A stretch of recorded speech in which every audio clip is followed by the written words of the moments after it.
Kejaksaan Agung tengah mengusut dugaan korupsi di Kemendikbudristek di era Menteri Nadiem Makarim. Dugaan korupsi ini berkaitan dengan pengadaan laptop Chromebook dengan total anggaran mencapai 9,9 triliun rupiah yang dianggap tidak sesuai dengan kebutuhan dan syarat persekongkolan. Seperti apa fakta-faktanya? Kasus ini terungkap saat Kejagung melakukan penggeledahan terhadap 2 rumah staf khusus mantan Mendikbudristek Nadiem Makarim. Kejagung mengungkapkan penggeledahan ini terkait dengan penyidikan kasus dugaan korupsi di Kemendikbudristek dalam pengadaan program digitalisasi pendidikan tahun 2019 hingga 2022 yang total anggarannya mencapai 9,9 triliun rupiah. 2 staf khusus Nadiem tersebut ialah FH dan JT. Dari penggeledahan di tempat tinggal FH, penyidik menyita barang bukti elektronik berupa 1 unit laptop dan 4 unit telepon genggam. Adapun di tempat tinggal JT, penyidik menyita barang bukti elektronik berupa 2 unit harddisk eksternal, 1 unit flash disk, serta 1 laptop.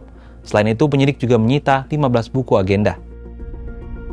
Kepala Pusat Penerangan Hukum Kejagung Hardy Siregar dalam keterangan di Jakarta Jumat 30 Mei 2025 mengungkapkan, penyidik Jaksa Agung Muda Tindak Pidana Khusus Kejagung telah mulai penyidikan kasus itu sejak 20 Mei 2025. Namun sejak dinaikkan ke tahap penyidikan, penyidik masih fokus untuk mengumpulkan berbagai alat bukti. Hal itu untuk menemukan pihak yang masih dimintai pertanggungjawaban dalam kasus tersebut. Hardy juga tak menampik akan memanggil Nadiem Makarim jika diperlukan. Itu menjadi kebutuhan penyidikan, ya bisa saja dilakukan itu.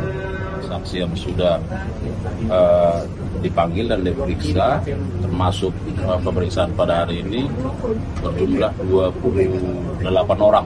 Ya, jadi ada beberapa orang juga yang saat ini sedang dalam pemeriksaan sebagai saksi. Lantas, bagaimana sebenarnya duduk perkara kasus yang menyeret nama mantan Mendikbudristek Nadiem Makarim ini?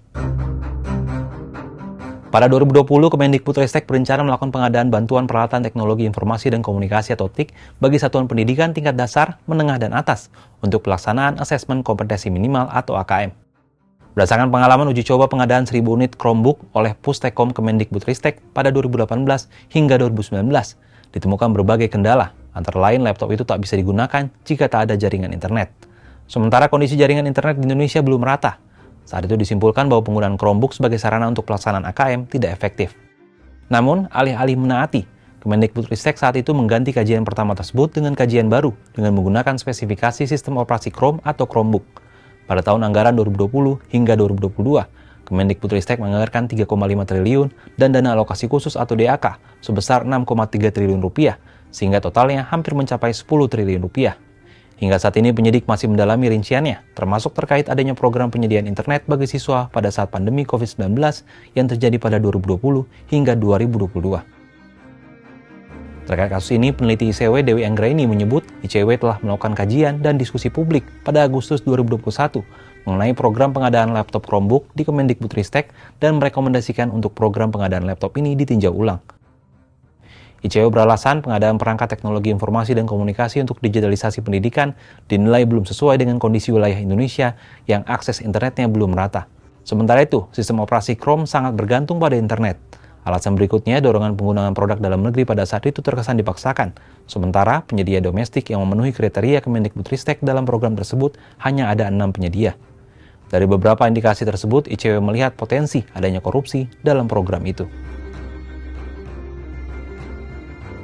Kasus dugaan korupsi pengadaan laptop di Kemendikbudristek dengan total anggaran hampir 10 triliun rupiah ini menambah daftar panjang kasus-kasus dugaan korupsi di Indonesia.